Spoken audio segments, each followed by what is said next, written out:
Hello friends, welcome back to my YouTube channel. My name is Michelle Fondin. I'm an author and speaker, and this series is called The Power to Manifest. We're talking about intentional manifestation and purposeful manifestation. If you didn't know it, you already are a successful manifester. We're just talking about manifesting with purpose.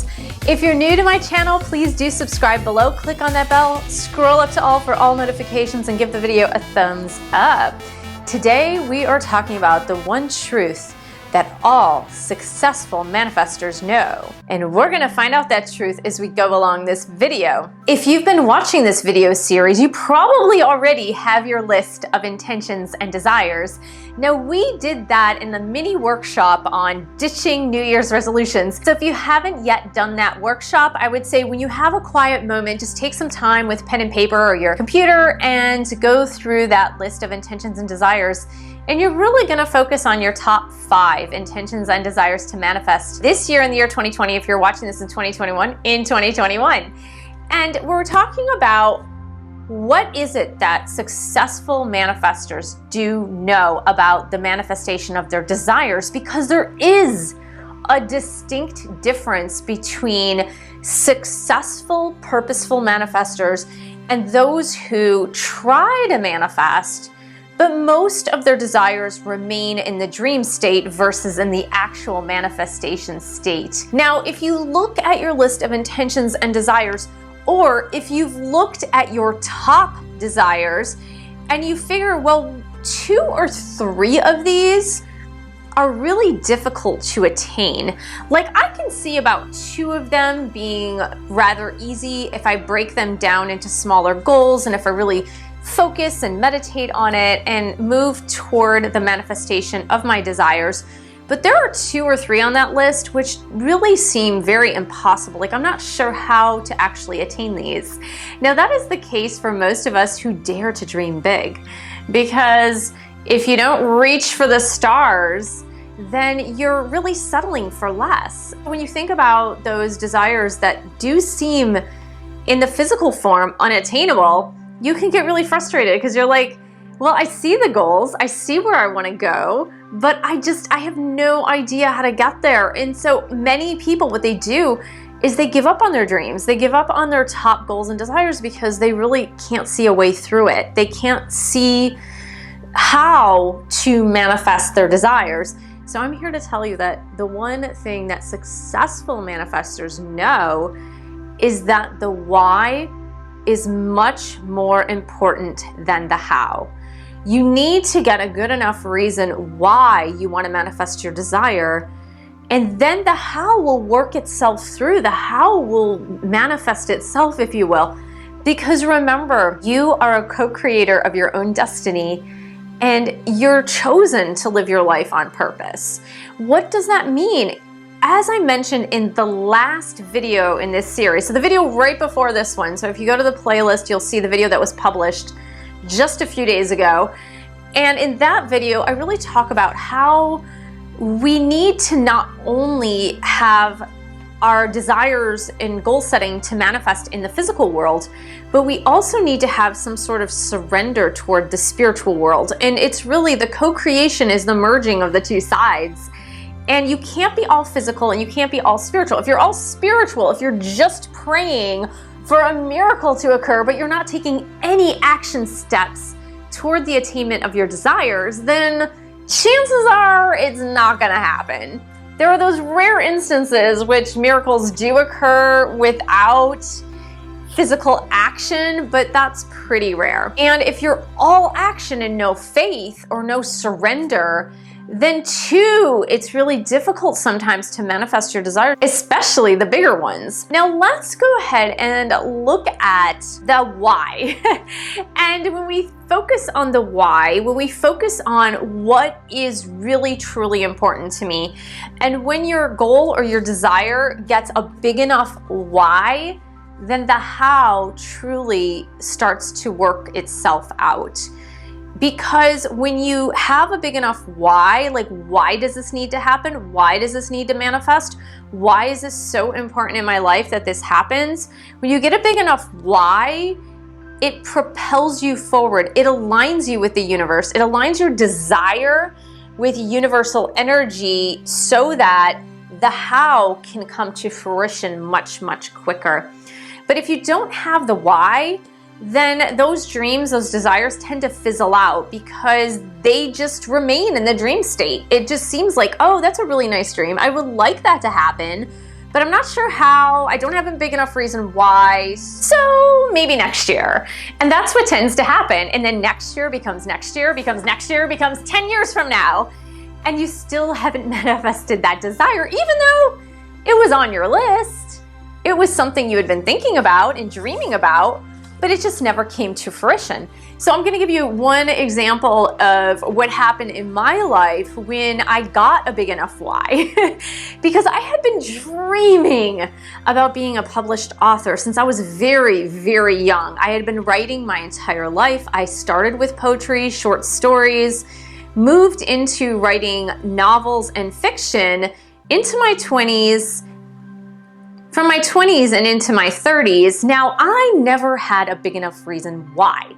I knew I wanted to be a published author. In fact, I wanted to be a romance author like Danielle Steele. She was one of my big mentors in like the author realm. And so was Judy Blume. She was another one who I really respected throughout my youth. And I really wanted to become like one of these two authors. And that's what I really wanted. But again, I didn't have a big enough reason why. I loved writing. I really wanted to be published, but I couldn't get a reason why. I couldn't get that one motivating factor that would lead me to getting one of my works published. Now, I tried in earnest from about 2002 to 2006 to get published by a publishing house, find an agent, and all that jazz. I really did try hard, but it never really came to fruition. Now, for some of you that have been trying to get published by publishing houses, you really know that it's about 1% to 2% of all authors who try to get a book contract with a publisher actually do get a book contract with a publisher. So that's a failure rate or a rejection rate of about 98 to 99%. So the odds don't look good, right?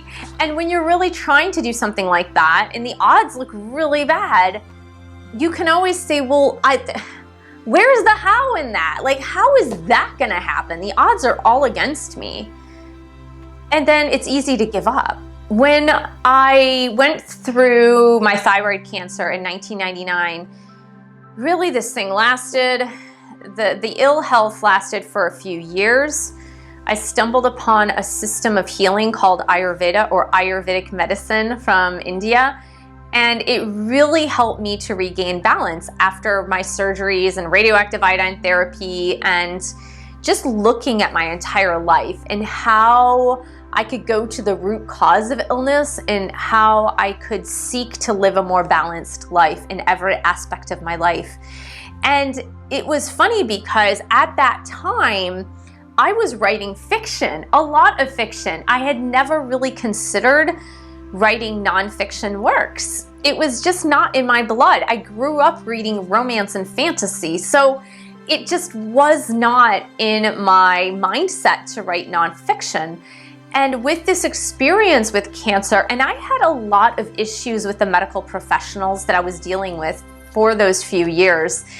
And I had a lot of frustrations, a lot of questions that were not answered, a lot of pushback when I asked about alternative therapies. And it was just overall, it was a very, very frustrating process for me. And it wasn't until I found an integrative medical specialist who was also an endocrinologist that I began to understand that you can effectively integrate both holistic medicine or herbal medicine or acupuncture or Chinese medicine, whatever it is, Ayurvedic medicine in my case, but you can successfully integrate that with Western medicine, and the two are usually not conflicting, but none of the traditional doctors that I had spoken to actually even could mention this or really even have a conversation about this. And so for me, it came to the point where I was thinking, and I was young at the time. I was 28 years old through about 30 years old when this was happening. And I said, you know, if I was struggling through this system, and I was young and I wasn't so much jaded by the medical system in and of itself because I really hadn't dealt a lot. I was sick as a kid, but that was mostly my parents dealing with the medical system. It wasn't me. And I said, if I am not afraid to ask questions, but I'm still getting a lot of pushback, and if I'm super duper frustrated with this whole process, then imagine how many people out there are dealing with some real serious illnesses like stage 4 cancers and stroke and heart disease and chronic illnesses. Like, imagine how frustrated those people must be. Like, imagine how many people I could help and reach out to through my published writing if I write about Ayurveda and living a balanced life. Imagine how many people could benefit from that. And so, bam, right there, I got my why. I can help so many people by publishing this book. Now, for me, the how still wasn't there. And it really took me a long time before I took the leap of faith to actually even write this book. I'm not a medical professional. I didn't go to medical school. I've studied a lot about Ayurveda. I ended up getting a certification to do Ayurvedic consultations, teaching yoga, meditation as well. So I did do my homework and I did my work. I did what was necessary to follow that path, but still, not having a medical degree, not working in the healthcare field, like, it was hard for me to overcome that in order to write my book and get to the why. Like, the why was I wanted to help people. I wanted to help people who are struggling the same as me. I wanted to help people understand that they have options, even if the medical community is telling them they don't have options. I wrote this book, and it's this book, The Wheel of Healing with Ayurveda, an Easy Guide to a Healthy Lifestyle. Now, the original title was not this. It was slightly different. It was The Wheel of Healing, an Easy Guide to an Ayurvedic Lifestyle. And I wrote this book, so I self-published it first because, again, the odds were totally against me. It was, 99% of all authors do not get published by traditional publishing houses.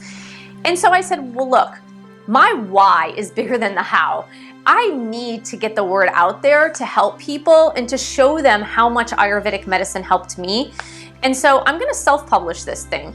Now, luckily, CreateSpace, Amazon CreateSpace, which is now by Kindle, is run by Kindle, it was a fairly easy way to publish your paperback book. Now, at that time, the formatting services and I didn't do editing services. I edited my own book, but just doing the book cover and all that, it was fairly expensive.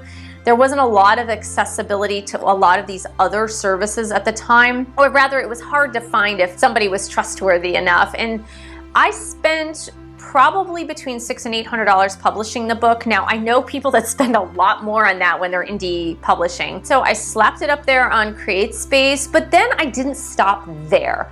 My why was big enough that I wanted to reach more people. How do you reach more people? I wanted bigger distribution. I wanted to understand how I could reach more people with my message. So I wrote Barnes & Noble books. Guess what? I got rejected. They said, no, we don't want your book in our stores. And that motivated me even more with the why. I said, you know what? That's not going to stop me. This book needs to be out there. It needs to help more people. About 6 weeks after self-publishing the book, I went to Book Expo America with the intention of finding a distributor. I hadn't intended really to find a publisher because, of course, the odds were totally against me. But the universe had other plans. I think at the point at which I found the biggest why, the universe started going to work for me. God, spirit, my higher power, whatever you want to call it, started to go to work for me. So when I got to Book Expo America looking for a distributor of the books, I talked to the vice president of New Leaf Press, who distributes books for New Age topics. And interestingly enough, I had a 45-minute conversation with him. It was a Saturday, it was the end of the conference, everybody was pretty much going home, and he had the time to sit down with me, and I said, look, here's my book, this is my self-published book, I'm looking for distribution. How does that work for indie authors? And he told me, well, we could work on consignment. Basically, you send us 5 copies of the books. We have it in our catalog. If they order it, they order it. If not, we send the books back to you. That's pretty much how it works.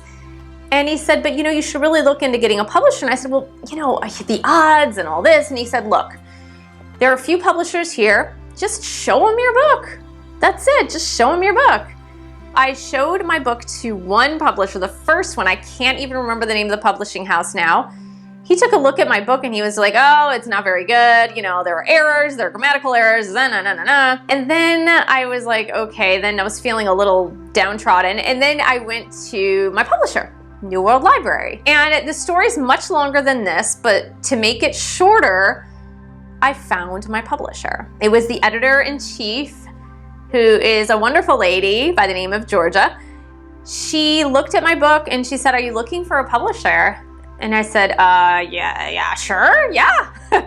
And she handed me her card and she said, send me your manuscript.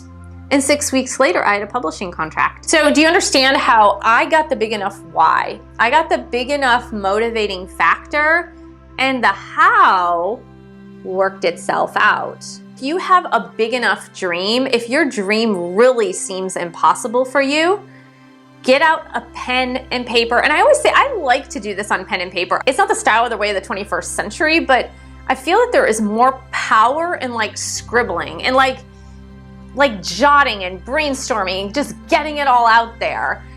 And then you can organize it later, but just get those reasons down. Why is this goal important to you? Why are your desires important to you? Get the big enough why, and then the how will work itself out. So happy manifesting this week. Make sure you keep your list of intentions and desires close to you at all times so you're really aware and cognizant of what those are. Thank you so much for joining me. Thank you for subscribing to my channel below. Click on that bell for notifications of all my upcoming videos. Give the video a thumbs up. Thank you for sharing with others who would like to manifest their dreams. And thank you for supporting this channel by buying a book or 2 or 3. You can also pledge your support on Patreon. www.patreon.com/Michelle S. Fondin, and I will see you in the next video.